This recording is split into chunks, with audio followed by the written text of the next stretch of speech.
இந்த வீடியோவில் பார்த்தீங்கன்னா நம்ம ரூஃப்டாப் சோலாரை பற்றி பார்க்க போகிறோம். ரூஃப்டாப் சோலார் வந்து இப்போ எப்படின்னு பார்த்தீங்கன்னா, ரூஃபில் மேலே வந்து நம்ம சோலார் ஃபிக்ஸ் பண்ணுறதா. இதில் பார்த்தீங்கன்னா பல மெத்தட் இருக்குது. அதில் இது ஒரு மெத்தடு. அதாவது ஃப்ரேம் பண்ணி பார்த்தீங்கன்னா அதில் பண்ணுவாங்க. அதாவது ஸ்ட்ரக்சர் போட்டு இந்த பார்த்தீங்கன்னா ஸ்ட்ரக்சர்லாம் இதில் இருக்கும். இன்னொரு விஷயம் என்னென்னு பார்த்தீங்கன்னா, இதில் வந்து ஆல்ரெடி பண்ணியிருக்க இதில் வந்து மேலே ஃப்ரேம் மட்டும் உட்கார வைப்பாங்க. பட் நம்ம வந்து ஸ்ட்ரக்சர் பண்ணி பண்ணுறதுனால பெரிய அட்வான்டேஜ் என்னென்னு பார்த்தீங்கன்னா, ஏதாவது ஒரு இஷ்யூனா கூட ரொம்ப ஸ்டேபிளாக இருக்கும், எந்த இஷ்யூவும் இருக்காது. இது நம்ம பிளான் படி பார்த்தீங்கன்னா, இது பார்த்தீங்கன்னா ஏறி நடந்து போகிறதுக்கான அந்த இது ஏதாவது கம்ப்ளைண்ட்டு ஏதாவது ப்ராப்ளம் அப்படின்னா அதை நம்ம போய் ரெக்டிஃபை பண்ணிக்கலாம். இன்கேஸ் பேனல் க்ளீன் பண்ணுறது கூட இதை யூஸ் பண்ணிக்கலாம். மோஸ்ட்லி வந்து பேனல் வந்து நம்ம டஸ்ட்டாக நம்ம க்ளீன் பண்ணிக்கணும். ஏன்னா அப்போ தான் வந்து நமக்கு வந்து எல்லாமே வந்து பர்ஃபெக்டாக கிடைக்கும். பேனல் வந்து க்ளீனாக வச்சுருந்தா தான் ப்ரொடக்ஷன் நமக்கு அதிகமாக கிடைக்கும். பார்த்திங்கன்னா தெரியும், நம்ம பர்ஃபெக்டாக எல்லாமே க்ளாம் பண்ணி நீட்டாக பண்ணியிருப்பாங்க. ஒரு பேனல் வந்து கம்பல்சரி சோலாரை பொறுத்தவரை எர்த்திங் பண்ணணும். எர்த்திங் கம்பல்சரி இருக்கணும். அது பார்த்திங்கன்னா நம்ம ஸ்ட்ரக்சர்லேயே பிளான் பண்ணி இது பண்ணியிருப்பாங்க. எர்த்திங் கொடுத்துருப்பாங்க.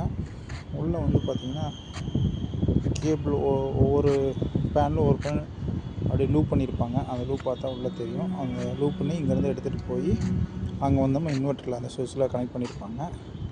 இது பார்த்திங்கன்னா கண்டிப்பாக இது பார்த்திங்கன்னா சைடில் வந்து இந்த சேஃப்டி ஃபோக்கஸ்க்காக நம்ம பண்ணியிருப்போம். இது வந்து இன்ஸ்பெக்ஷனில் வந்து ஒரு ரூலே இருக்குது.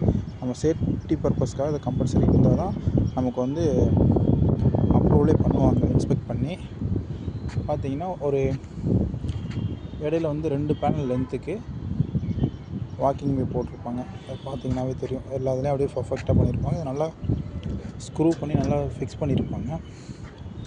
ஓரளவுக்கு எல்லாமே பர்ஃபெக்டாக இருக்கும். பார்த்திங்கன்னா எந்த லூஸ் கான்டாக்டும் இருக்காது, அந்த மாதிரி இருக்கும். வீக்லி ஒன்ஸ் நம்ம டஸ்ட்டு ஃபார்ம் ஆகிற ஏரியா வந்து 2 days ஒன்ஸ் 3 days ஒன்ஸ் கூட க்ளீன் பண்ணிக்கலாம். பட் வீக்லி ஒன்ஸ் கம்பல்சரி வந்து செக் பண்ணிக்கணும் டஸ்ட் ஃபார்ம் ஆகிறது. பார்த்திங்கன்னா panel to panel earth compulsory இருக்கணும். எல்லாமே கம்பல்சரி எடுத்துருக்கோம். பார்த்திங்கன்னா தெரியும் ஃபுல் அண்ட் ஃபுல் நம்ம எந்த அளவுக்கு எல்லாம் பண்ணி வச்சுருக்காங்க அப்படின்றது. ஸோ இப்போ நிறையா கம்பெனிஸ் வந்துருச்சு ரூஃப்டாப் சோலாரு பர்ஃபெக்டாக பண்ணுற அளவுக்கு. எல்லாமே பர்ஃபெக்டாக பண்ணியிருப்போம். இப்போ இது பார்த்திங்கன்னா நம்ம க்ளீன் பண்ணுறதுக்கு வாட்டர் லைன் நம்ம கம்பல்சரி பண்ணியிருக்கணும். ஸோ அதுவும் நம்ம ப்ரொவிஷன் பண்ணியிருக்கோம். அதையும் நம்ம பார்க்கலாம். அதில் பார்த்திங்கன்னா தெரியும் எந்த அளவுக்கு பர்ஃபெக்டாக ஸ்க்ரூ பண்ணி எல்லாமே பர்ஃபெக்டாக பண்ணியிருப்பாங்க. எதுவுமே ஒரு சின்ன மிஸ்யூஸ் கூட இருந்திருக்காது. அந்தளவுக்கு எல்லாமே பர்ஃபெக்டாக பண்ணியிருப்பாங்க. இதுதான் பார்த்திங்கன்னா சோலார் பேனல் க்ளீன் பண்ணுறதுக்கான அந்த வாட்டர் லைன்.